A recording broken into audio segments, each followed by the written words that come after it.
Welcome to our paranormal afterlife.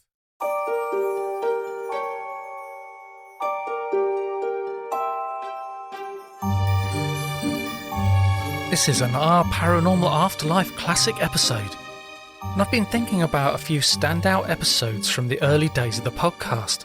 They're full of great information, and I thought it would be a good idea to share them again for listeners who may have missed them the first time around. This episode dates back to 2018, and my guest is Jim Bruton. We talk about his near-death experience and his book, The In-Between, A Trip of a Lifetime. Hi Jim, welcome to the Past Lives podcast. First of all, just to start off, could you tell us about your background? I was born in Key West. It's almost like saying you were born in Disneyland. You don't meet a lot of people born there. My dad was in the Navy. But in growing up, it was the very conservative South in the 1960s. And so I was sort of raised in that environment. And yet I always felt different from that environment. I felt that, how do I get out of here? Everybody's crazy. So I guess, not really feeling like I fit in, it was natural to engage in the expected escapism, especially that which young people or, kids engage in, whether we play or we dream or whatever. And so mine took several forms. One, I would watch wildlife programs, and there was this very popular one called Wild Kingdom.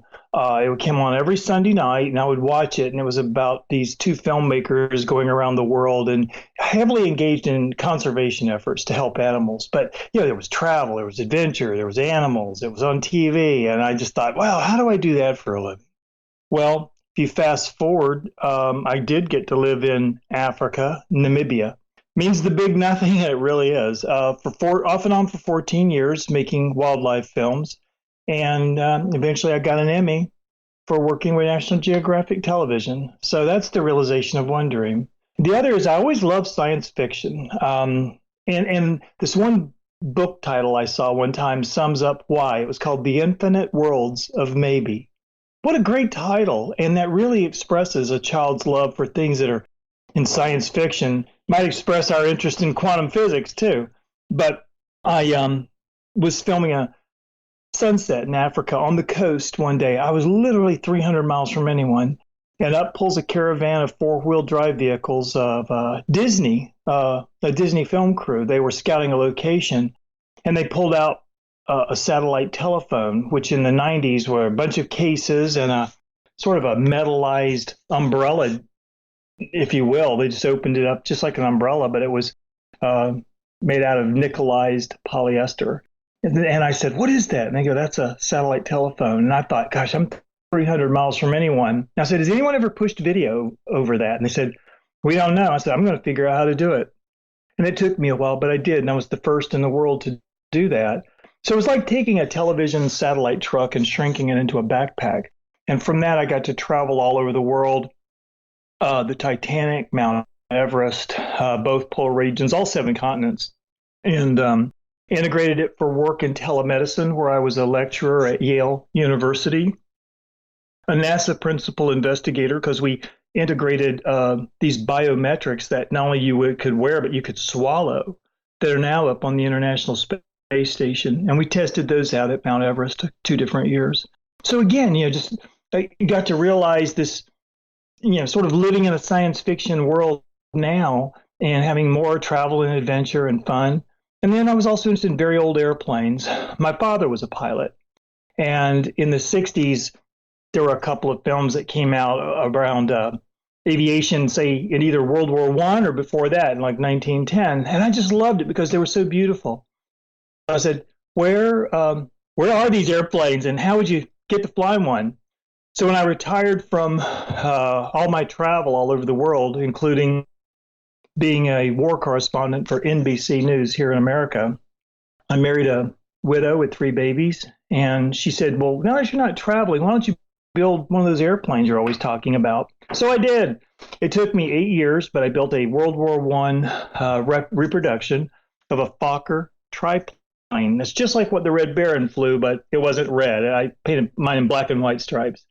It took me about 8 years to build it, and I flew it for about 10 hours, sold it to an Air Force pilot, and then I built another airplane called a Flying Flea. based on a 1933 French airplane that literally looks like the tiniest.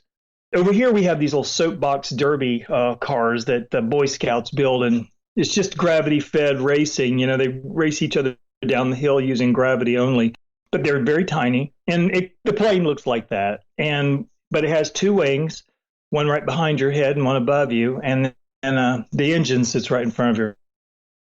It was flying that plane for the second time, sort of just shaking it out and getting used to it, that I lost my engine. I remember flying. I remember seeing my propeller just come to a stop.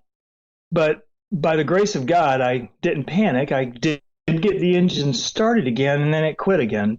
And it was a very forested, hilly region I was flying over, and I didn't have enough altitude to make it back to my grass strip runway.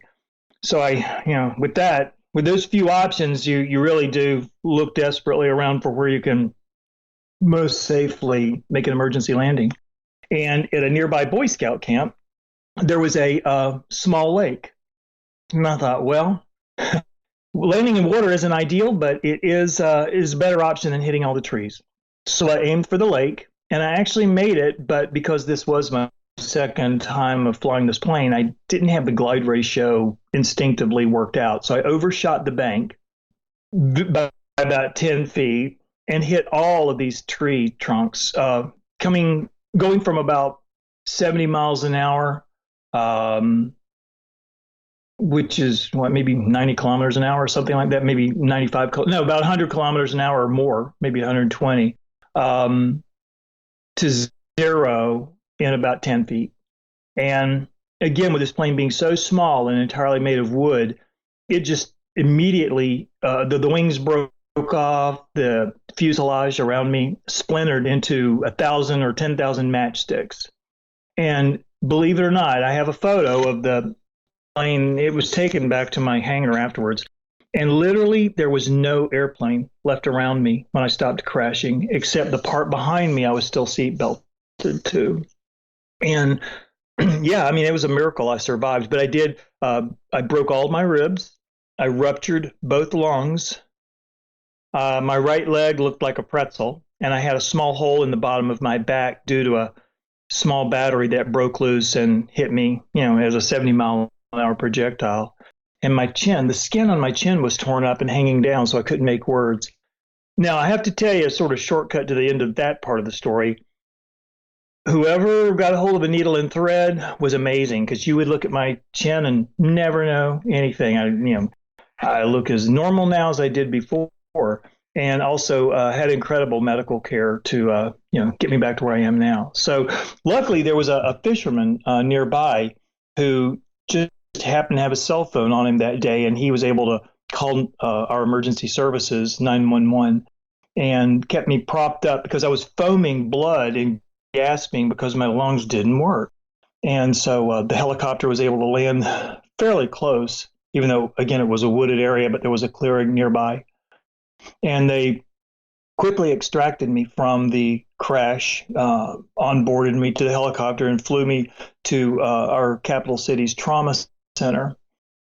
I was immediately taken in, and when my wife and oldest daughter arrived, a couple of hours later, I was in a breathing machine with all sorts of tubes going in or coming out of me, and incredibly delirious, obviously. And by then, with the pain medication as well as the physical shock, I didn't know anyone. I didn't know the circumstances I was in. And in fact, to this day, I would say I have no memory starting 2 days before my crash. I had to go through all my emails later on thinking about this, looking for a timestamp of a message I remembered. And it was literally 2 days.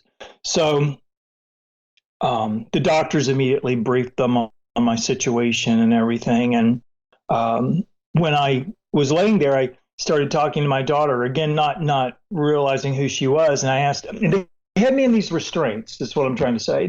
My hands were in like these canvas type bags, and they were cinched around my wrist, because in my delirium, they didn't want to risk that I would pull tubes out, not understanding what they were for. So she said, no, I'm not going to take that restraint off your wrist so you can scratch your nose, because she knew I was thinking I needed to escape.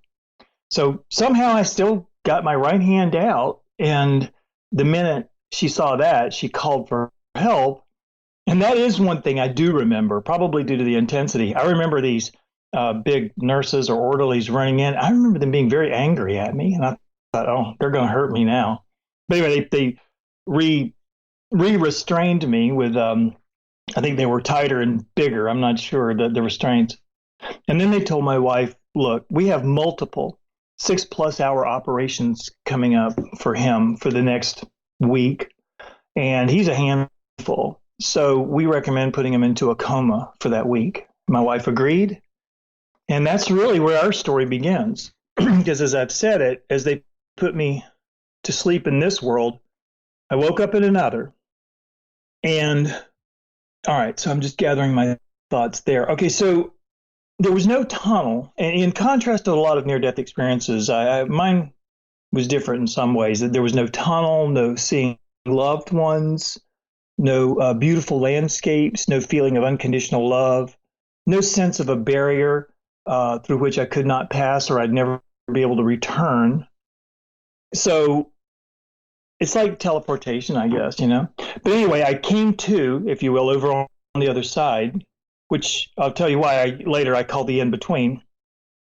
And it was like being in a post-apocalyptic city. I mean, imagine London or New York after 100 or 200,000 years of absolutely no one living there. You know, nature's taken back over, or maybe it was after a nuclear war. You know, everything is in ruins. And I was high up on a skyscraper, like on a terrace or something. And I was on my right knee, and I was very aware of feeling incredibly nauseous. I was really sick to my stomach, and I didn't know where I was. I didn't know why I was feeling this way. But I looked around, and the sky was heavy with clouds, as if it was right on the edge of a storm breaking. But there was no rain. There was also no sound. It's not that I was deaf. It was just simply that quiet. What was your perception like there? Was it dreamlike, or was it just crystal clear? Crystal clear, absolutely. Absolutely. Details. And I looked around, and then I looked over to my left, and I saw, as I call it, the only thing of real interest. And it was as if it were a sculpture, I guess. Maybe, if I say 4 stories high, it's approximately 50 feet high. And it was an egg-shaped structure, but instead of a shell, like a continuous shell, it was as if it was made out of whether it's metal or stone strips, kind of like lattice work. So you had these strips, and then you had these big openings that you could see through. And I remember looking at it, and then I was hit by another wave of nausea, and I said, I only spoke out loud twice there, and this was the first. I said, I don't think I can stand this. And the second I said that, I realized that this egg was full of gears, and all of these gears started spinning around with a very light clacking sound, like clack, clack, clack, clack. And I just looked at it, and somehow I knew this thing and I are connected.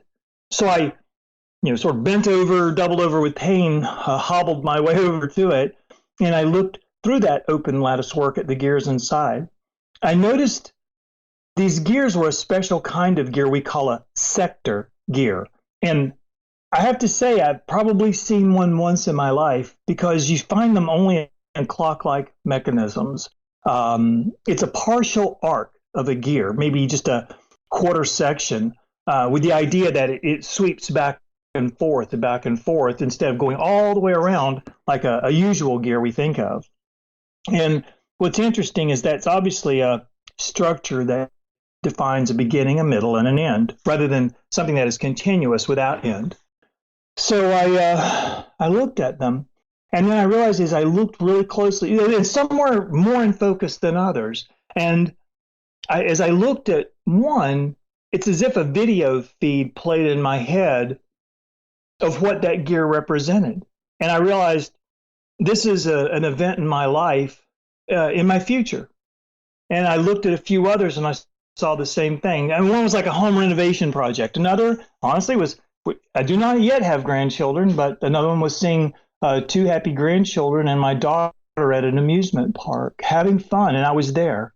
And I reached through, and I don't know why I knew I could do this, but I reached through the lattice and had my hand on the inside of the egg, and I remember touching the gears, and I touched one, and all of a sudden my nausea increased. I mean, almost doubled, and it was already painful. And just out of reflex, I grabbed that gear, pulled it out, wiggled it through the open lattice work, and threw it away. As soon as I did that, all the gears inside started spinning around again. And I came to realize that this was my future refitting itself around a probability, if you will, that no longer existed.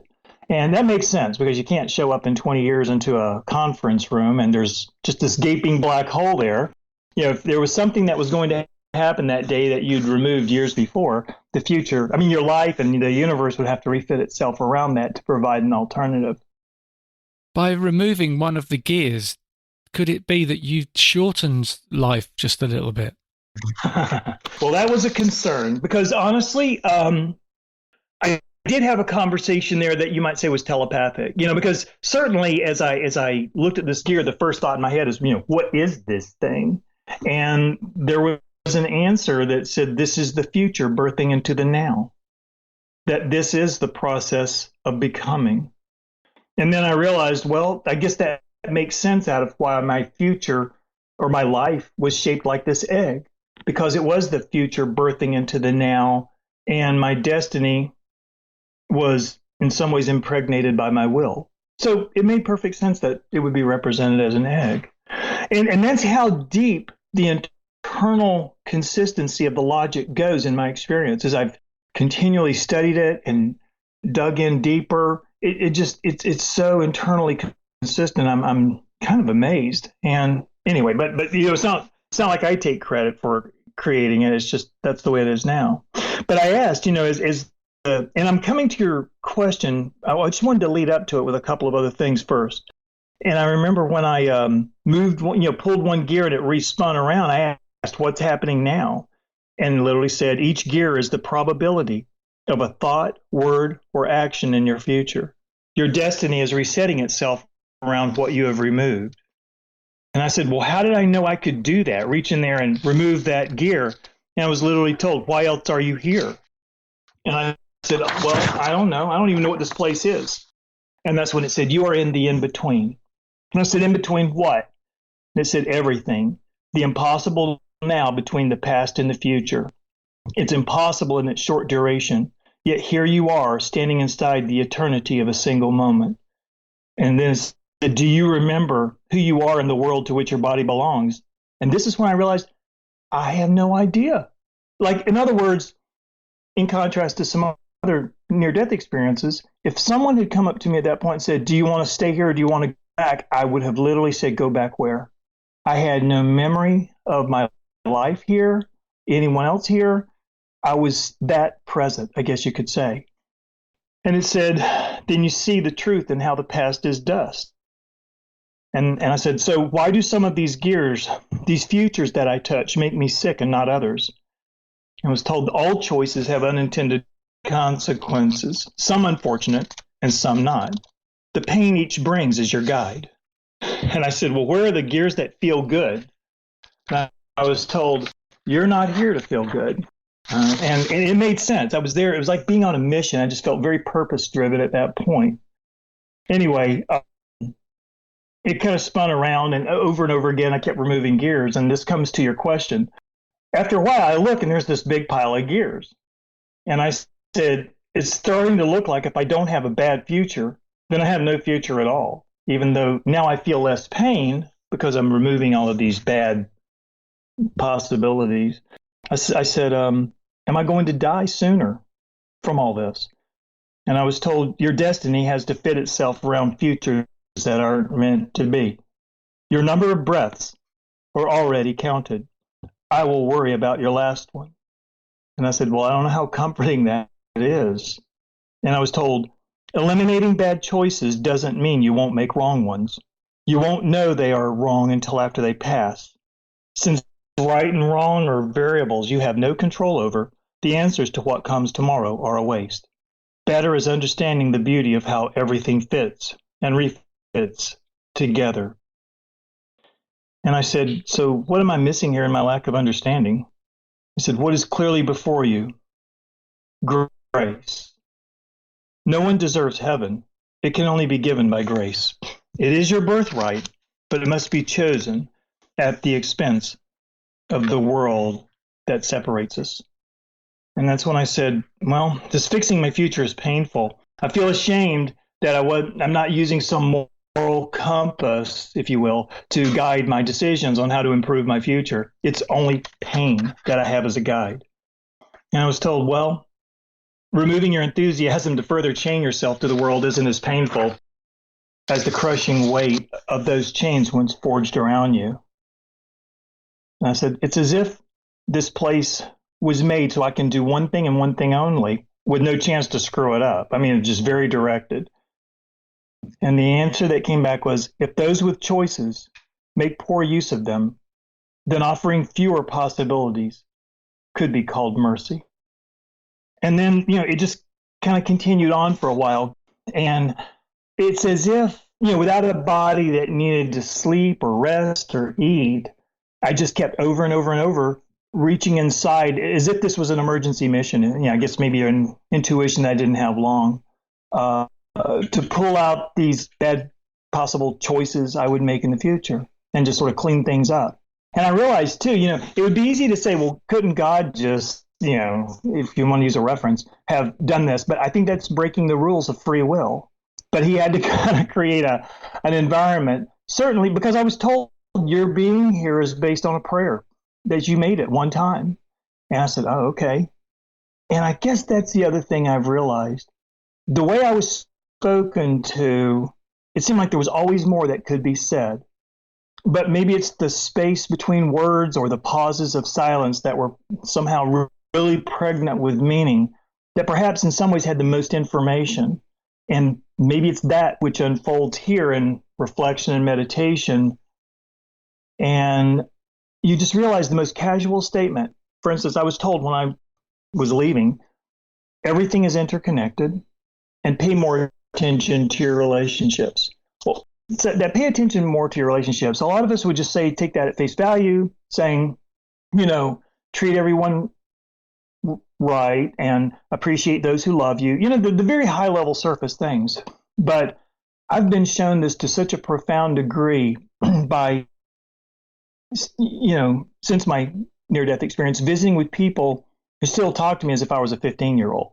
And in a way that I would say didn't prepare me well to enter adulthood. I mean, they were like, second guessing me all the time. And so I would second guess myself and things like that. And I realized I'm being shown how I got in terms of my personality here. But my NDE sort of also gave me a raincoat, if you will, that the rain of that self-doubt and low self-esteem just kind of rolled off of me. So I was able to separate myself from it and see the process for what it was. And finally, I told that person, you can't talk to me that way anymore. And to their credit, they stopped. They got it. They understood my meaning. But I felt like I was being shown that for a reason, as if almost I was being recalibrated in that way too. Now I'm going to rebuild you up. And following that, I've had a number of wonderful personal experiences with people that really do allow for a ongoing redefining sense of self. And you understand that some people, even in business, choose to be with you not simply because of what you know or what you can do for them, but to a great extent because of who you are. And that is a very significant lesson. Hello, this is me, Simon. Did you know that during a past life regression you can meet with your spirit guide? I conduct past life regression sessions over Zoom, and I've guided many clients to a spiritual encounter with their guide. If you would like to ask me how a session would work for you, you can book a free 20-minute consultation on my website, pastliveshypnosis.co.uk. The link is in the show notes. So who do you think it was, or what was it that you were communicating with when you were there? Well, yeah, a lot of times I just call it the in-between, because, obviously I believe it was God. But I also believe there can be many shades of God. Obviously, this experience and whoever any of us individually perceive God to be, if I say only the one absolute God that always spoke to everybody the exact same way, then there are many of us for whom those words would be meaningful, and there are many of us for whom those words would be an absolute waste of everyone's time.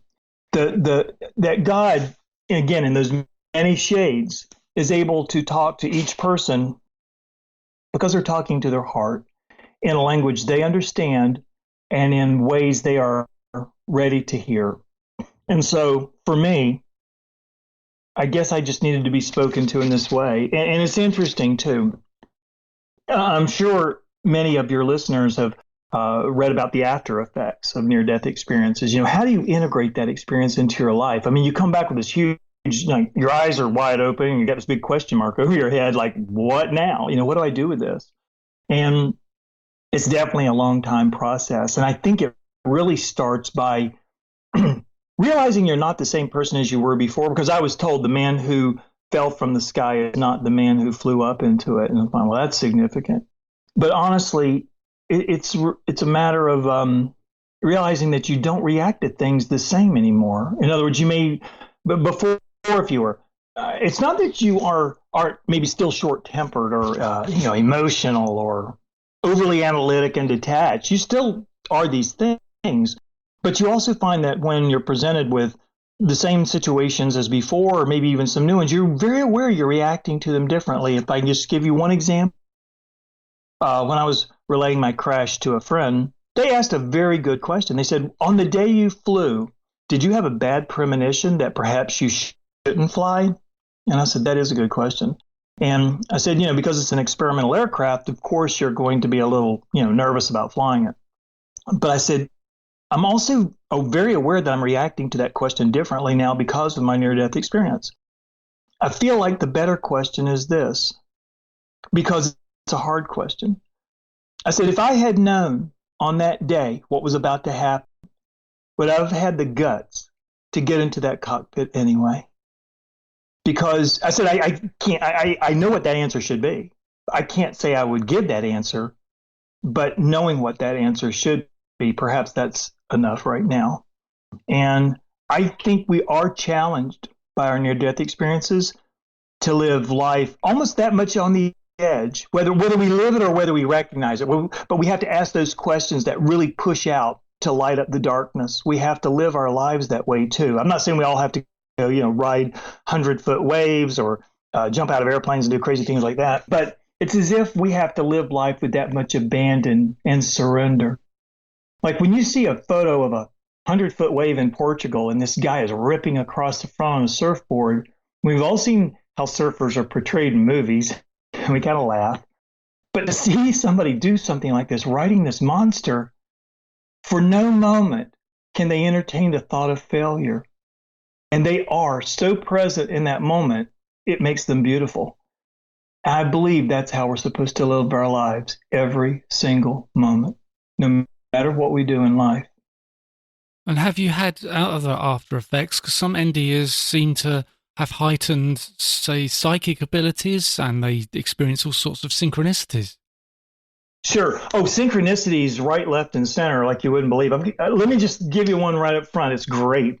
Okay, so if I do have on a website a graphical representation of what I saw over on the other side, the in-between, this Gothic landscape and this egg-shaped structure. So as I've described this egg-shaped structure, consider that, again, a large egg made out of like metal strips, okay?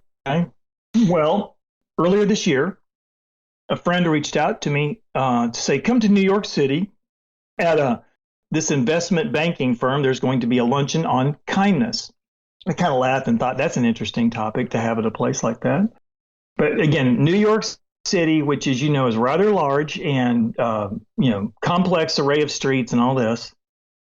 And I was looking it up on Google Maps so I'd know where it was and so I could find my way to it.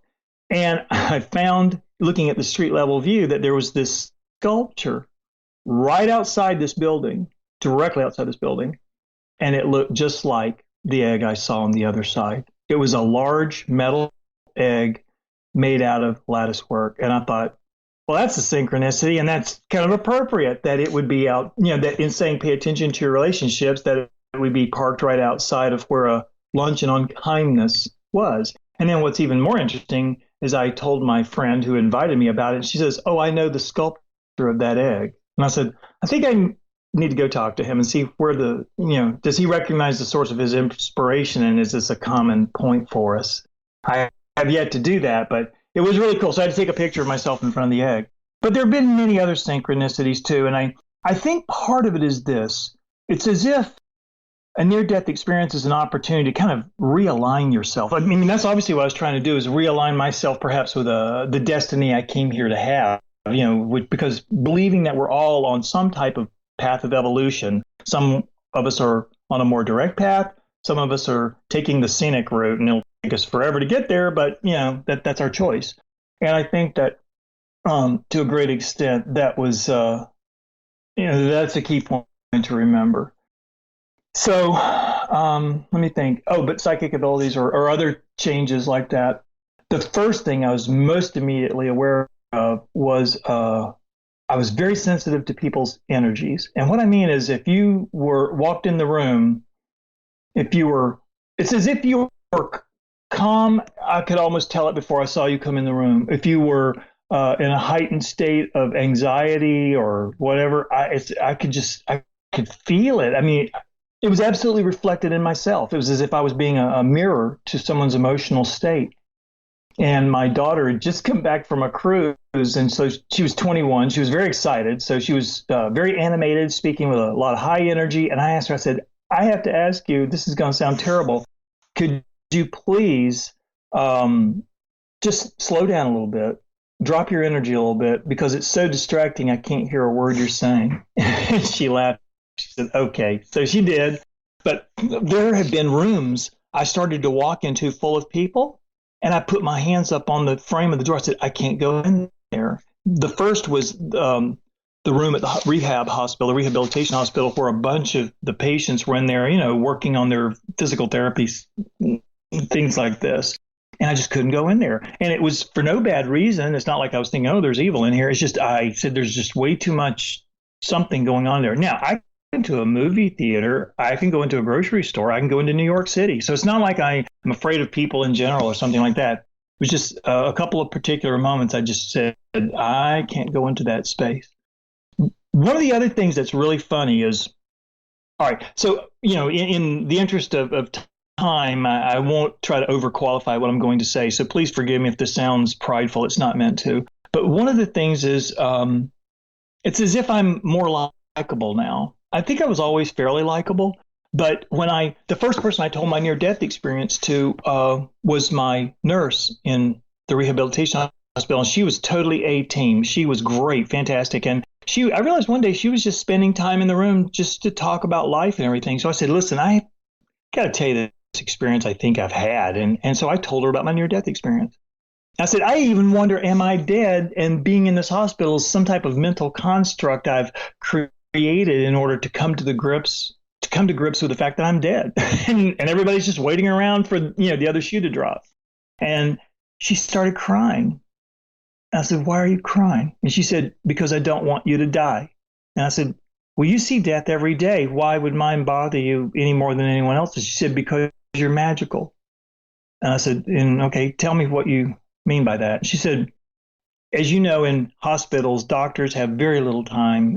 Every patient gets one doctor, and they may have 15 minutes of their time every day." She said, "I've walked by your door.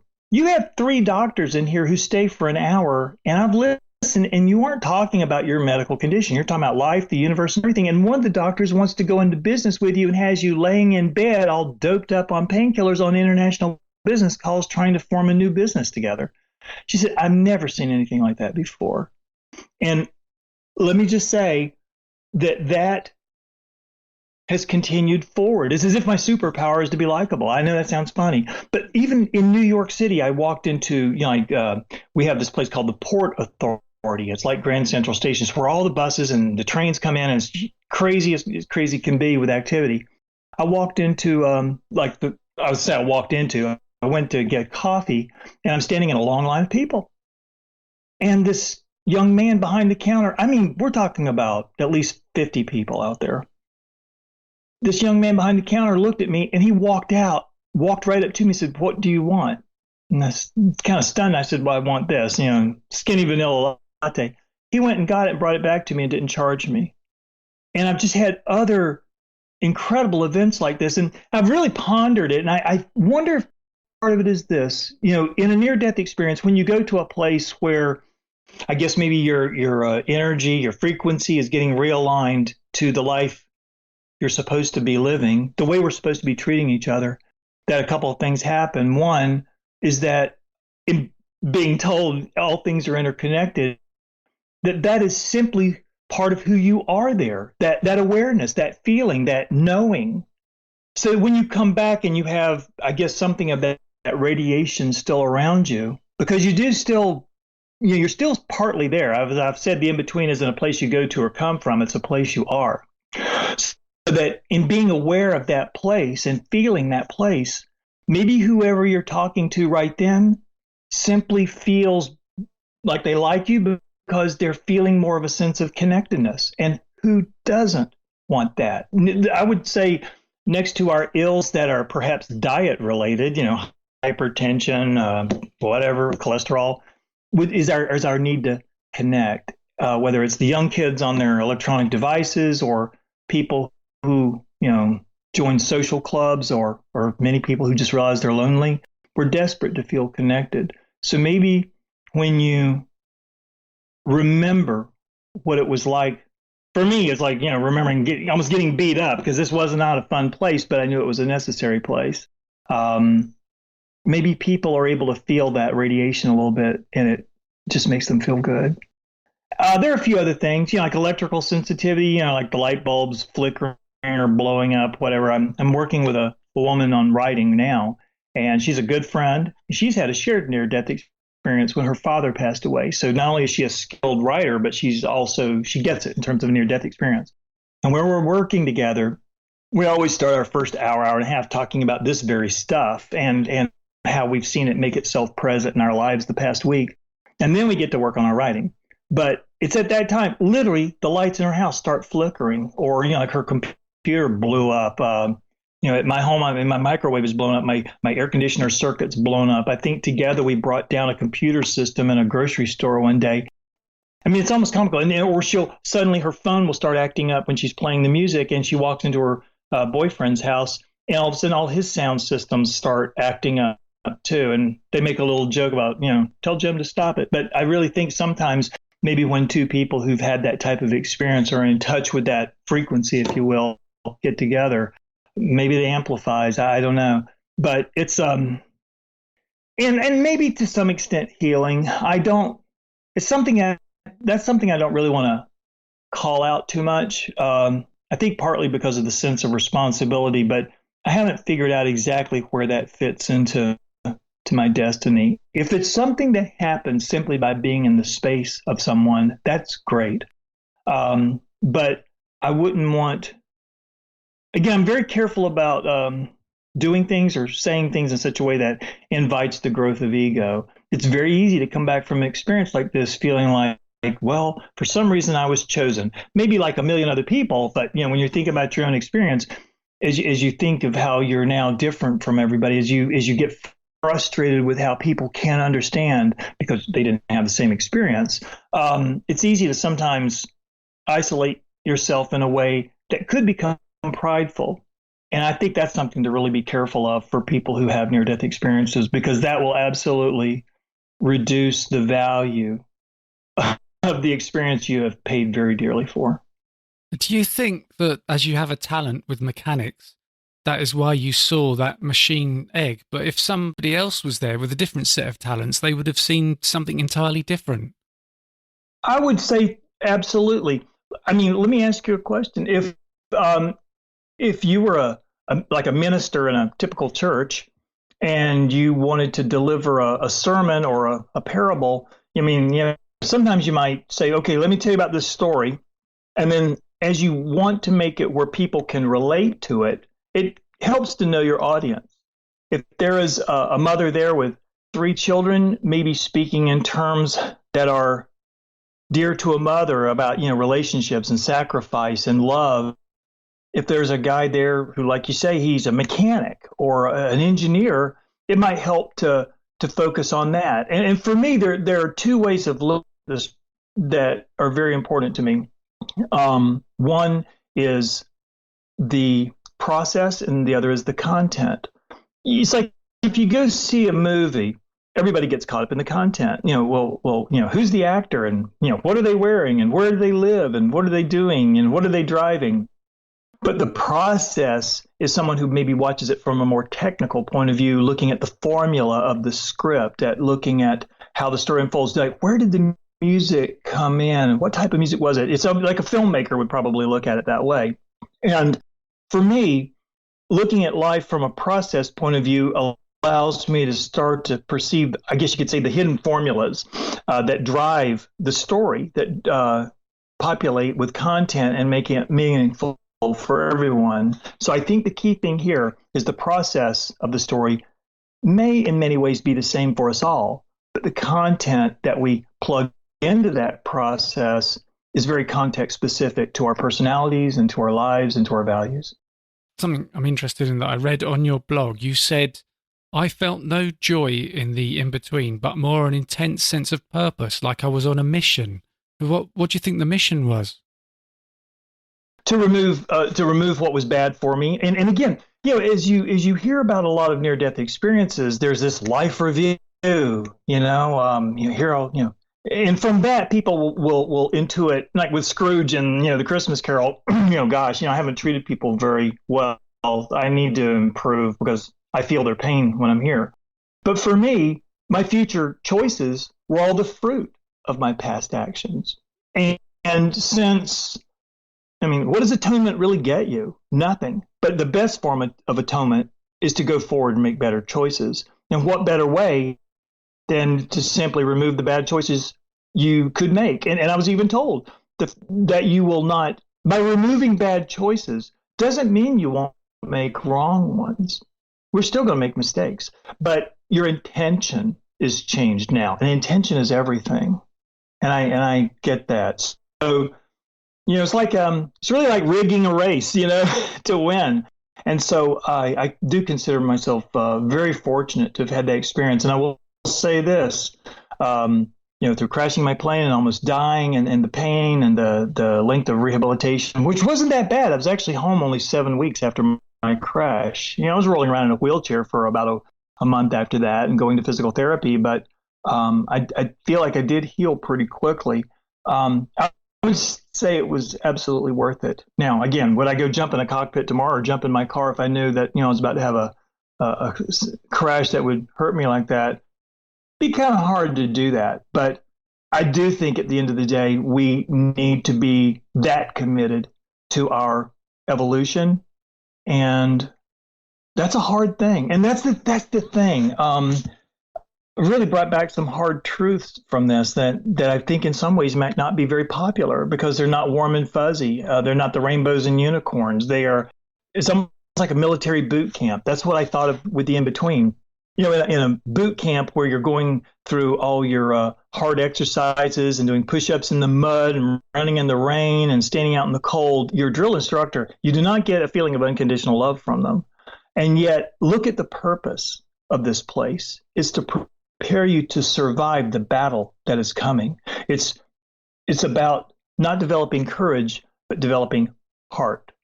And so when you think about being in a boot camp, that's, again, very mission oriented. I'm not here for hugs and kisses. I'm not here to see loved ones. I'm here on a mission. And so back to your original question, it was as if this was an incredibly depersonalizing experience, which is funny because I was talking to one therapist and he said, well, you're kind of self-absorbed. And I said, it's funny how self-absorbing a depersonalized experience can make you. It seems like an oxymoron, but there you are. And it's as if I was in a place and everything was stripped away from me, even my own, in that I had no memory of my past, in that this was a kind of a scary looking place, but I wasn't afraid, in that I wasn't lonely or anything. It's like I had no emotion whatsoever. Everything had been stripped away from me. The closest example I can give that people might be able to relate to, if you've ever had a fright or high stress and you feel like somehow you separate into two a little bit. There's the part of you that's dealing with the situation, and then there's a part of you that's very quiet, just watching. No emotion, no reaction, just watching. I've had that happen. And like one time when I was like my first airplane, it was a World War I airplane. I thought I was just going to go out and taxi it down the field at high speed and get used to it. And the thing started getting squirrely. And I said, the only way to save it is to fly it. So I just pushed the throttle all the way forward and I flew it. And I really wasn't ready to, but that stress had me flying it well. I mean, I came back and I did 5 touch and goes and landed it and everything was fine. But there was a part of me that was sort of hovering over my right shoulder, just watching. It's as if that is what I was in the in-between. Perhaps that's the real me. Perhaps that's the real us. And again, there was no personality. There was no joy. There was no fear. I would guess you could call it acquiescence, peace, maybe. And if you were to look at a sine wave, like on a oscilloscope where it goes up and down and up and down and up and down, a lot of times there's this one axis that goes through it in the center. It's as if I was on that axis. And I do feel in some ways that was the superior emotion to have, if I was going to say it was an emotion at all. Only because when you're in that state, you're ready to accept whatever comes. There is no avoidance of one and wanting of another. You simply accept what is there. And something else you said in the blog was NDEers don't try to sell a new religion because they left all that behind. What did you mean by that? In my way of looking at it, even an atheist obviously could have an NDE because they do report having them. Whether they remain an atheist or not is almost immaterial. I came back realizing, God cares so little about what we get wrapped around the axle about. He really doesn't care who you're sleeping with or he just doesn't care about so much that we think he does care about. And I would say, even if you say, I don't believe in God, he might say, I don't care. The truth will become self-evident over time. I'm not going anywhere. I'm just going to wait right here. If I had seen one of these gears and said, I was going to be a big crime boss, and I saw the glitz and glamour and the money and the women and the cars, and I said, I want to do that, it's quite possible God would have said, well, go try it and see how it works out for you. You can't row in 2 boats at once. Go row in that one, and then when you're finished, come back and row in mine. But it would have been that way. So, in other words, we always have a second chance. And so the difference here was certainly, spirituality over religion, and that spirituality is the core. And, well, it's like someone said one time, God made man and man made religion.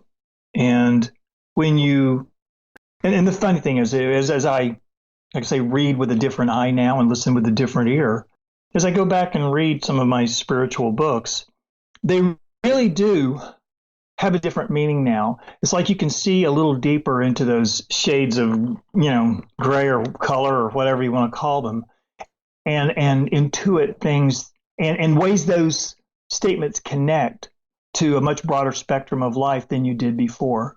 You did tell some people about your near-death experience and they stopped contact with you. Did you ever find out why? The only one person I was able to reconnect with to ask was they simply said, I'm so sorry. I came back and I just got so busy. But I really kind of wonder because it was such a strange just cut off. Others, I just don't know if they knew what to do with it. I know they're good people. I wouldn't say we were big close friends, but they were definitely good people, or still are good people. It could be that it was just planting a seed. Like sometimes let me put it this way. Something I've seen over my life is that every now and then something really huge will happen. Now, what do I mean by that? In my own case, I'd say it might be the odd psychic phenomena, like just looking at somebody, might be a good friend, and just saying, X, Y, Z, blah, blah, blah. And it's incredibly psychically insightful. And I've had them just look at me and go, oh my God, how did you know that? Or they'll just usually confess to what's going on in their lives that absolutely matches up to that. And then, strange as it may sound, whether it's a couple of days or maybe a week later, I might ask them about it and they have no memory of it. So I think sometimes when we have something occur in our lives that is kind of mind-blowing, just like I can't remember my crash, maybe our mind, in order to sort of protect its fragile definition of reality, simply says it didn't happen.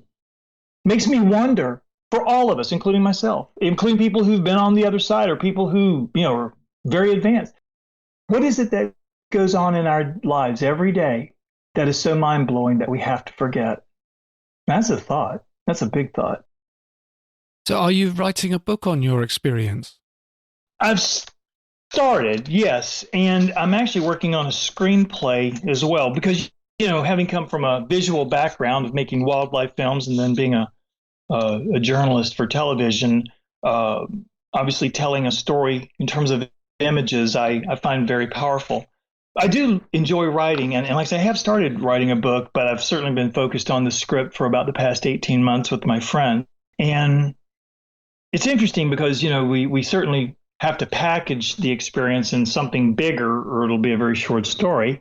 So how does it become an unfolding arc in a character's development? And what kinds of big questions do they have to wrestle with all the time that are both things people can relate to and things that might challenge people to think a little more deeply about things? So that really comes down to what truths do we want to share? What's funny, too, is that in coming back and really, chewing on this, if you will, to get more meaning out of it, I've always been a spiritually inclined person, have a lot of books from a lot of different paths all over the world, and I've been a vegetarian for 41 years with an Eastern orientation for consideration. But honestly, a lot of my spiritual books have not been as helpful in understanding my experience as studying quantum physics. And you will hear this with a lot of people who have NDEs about, the connection to quantum physics. Now, I will say it's a consumer grade quantum physics. I do not have a board on my wall with a lot of math equations and things like that. And again, it's kind of a high level understanding or interpretation of what those equations would mean. But as I read these things and I consider them and I go back and look at my experience, there's so many ways it makes more sense. And you go, oh, that's how that fits together. And so I just find that fascinating. I really do. And of course, when you hear some of the things that come out of quantum physics, they do sound very mystical and very mysterious and very interesting. And you can't help but want to know more.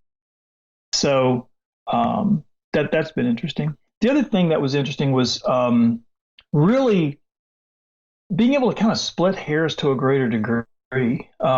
As a high level would be like, what's the difference between easy and simple, complicated and complex?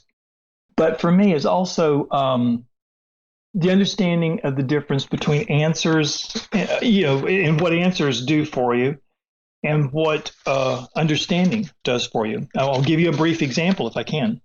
When I was a child, and honestly, this was in June of 1969, in Florida, again in the South, with its very conservative and racially conservative attitudes, I, would always be asking questions about God to my parents, and they were like, "Wow, just you're driving us crazy with all these questions. You need to get, put on your nice clothes, go down to the road to the church, and talk to the preacher." I was like, "All right, fine." So I said I'm about 14 years old, maybe 15 years old. And I go down to the church. I sit there and there was no way to get near the preacher. He was busy before the service. He was busy after the service. And I thought, well, I'll come back next week. So I go back the next week and I realize there's a different minister there. And I looked at the lady sitting next to me and I said, "What's going on?" And she goes, "Well, we got rid of that. We got rid of our preacher." And I go, "Why?" She said, "Because he married his daughter to a black man." And it's one of those things where you immediately know how idiotic that statement sounds. But you also, like in the Twilight Zone, you realize I better not say anything or it'll kill me. It's like something is really off here. I'll just get out of here, go home, ask mom. She'll explain. So I did. And mom said, "Oh, that's right. Yeah, one of his daughters is a very popular pop singer, and her name was Rita Coolidge. I mean, she was very famous and had a lot of relationships with very famous singers. This was her older sister, who was also an up-and-coming singer and was married to Booker T of Booker T and the MGs, who I think opened for the Beatles one time. I mean, the man was incredibly talented. So in the South, they just didn't appreciate that. So I remember thinking, I still don't understand. But it was after my near-death experience, I understood exactly what God was telling me on that day. And that was, I'm glad you're asking questions about me, but let me, through example, show you something. If you try and walk the ways of man, you will come out with more questions. But if you walk with me, sometimes we might color outside the lines, but you will come away with understanding. And answers are kind of a one-shot deal, like, who robbed the bank? But understanding why do people rob banks is of lifelong benefit. And as I think I heard, it came through for me one time was, if you still think that answers are more important than understanding, then ask, how did it work out for Adam and Eve when they traded in the fruit of understanding of living in the Garden of Eden for the fruit of purpose and answers in living in the world? It's been a really fascinating conversation, and I'm really pleased that you've given us your time to come on this podcast. Simon, thank you for your time this morning, and thank you for letting me meet your listeners in this way. And I hope that people are able to derive some benefit from it. And I wish you a good day, and keep doing what you're doing. It's great. Thank you. Thank you. And do you want to give out your website address? Please, if that's okay. Because I went to the In-Between. It's called inbetweenproductions.com. Again, www.inbetweenproductions.com. And productions, I'm not really, I would never want to get up and giving talks and making money or anything like that out of it. It's something that was given to me freely that I would want to give freely. But the reason it's productions is obviously because we're whether it's a book or whether it is a television series or a movie, it just kind of gives us something that makes sense out of it all. But if anyone wants to visit that, they'll see the experience we've related today. And then there's another page there called Thoughts and Reflections. And I guess you could say that is the meaning I have been able to continue to prospect as I go back into the mine with my pickaxe and hammer away to continue to understand it. And if anyone wants to contact me through there, and that's fine. And for anyone who hears my story, I'd ask you to listen with two ears, one of your logic and one of your emotion, because logic will tell you what's correct, but emotions tell us what's important. So listen with both ears, and let Simon, let myself know what you think. Thank you. Thanks again, Jim. All right. Thanks, Simon. All the best. And that was an interview with Jim Bruton, and we talked about his near-death experience and his book, The In-Between, A Trip of a Lifetime. A great way to support the podcast is to join Patreon. For $6 a month, you get an extended episode every week, and for $3 a month, you get an extended episode every month. The exclusive Patreon episodes are ad-free and are released 2 days before the free versions. You can become a patron by going to patreon.com/Our Paranormal Afterlife, or click on the Patreon button on my homepage at pastliveshypnosis.co.uk. The links are in the show notes. And there is an Our Paranormal Afterlife Facebook group. If you'd like to join, you'd be very welcome. And if you enjoy the podcast, please leave a review and be sure to subscribe on Apple Podcasts, Spotify, or via your favourite podcast app to make sure that you don't miss out on any episodes. And thanks for listening.